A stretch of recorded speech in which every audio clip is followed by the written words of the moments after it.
Tout a commencé quand j'ai changé d'emploi. Mon salaire a considérablement diminué, mais mes dépenses courantes sont restées les mêmes.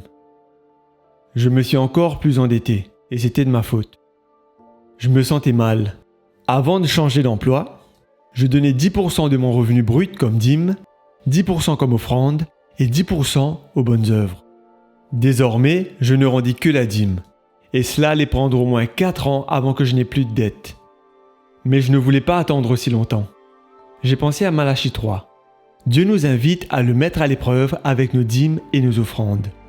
J'ai pris une profonde respiration et j'ai pris la décision de donner 10% de mon revenu brut comme offrande missionnaire, en plus de la dîme. En réalité, j'espérais trouver du travail en freelance afin de compenser l'argent de l'offrande. Mais savez-vous ce qui s'est passé? Je n'ai trouvé aucun autre emploi. Mais savez-vous ce qui s'est également passé? 10 mois après avoir commencé à donner les offrandes, je n'avais plus de dettes. Ne me demandez pas comment, ce sont les mathématiques de Dieu. Il n'a jamais donné de l'argent en plus, mais grâce à lui, j'avais moins de dépenses. Une fois, je devais acheter un billet d'avion pour aller visiter mon père qui était souffrant.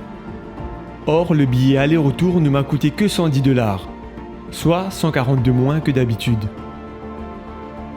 Ensuite, un ami a proposé de me conduire à l'aéroport, m'épargnant ainsi les frais d'un déplacement avec Uber. Puis, des amis m'ont invité à loger chez eux, gratuitement. Voyez-vous comment fonctionnent les mathématiques de Dieu? Et la liste continue.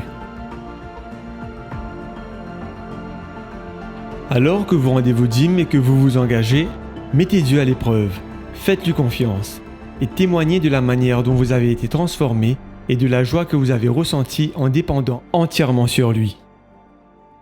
Mettons nos désirs en dernier et Dieu en premier.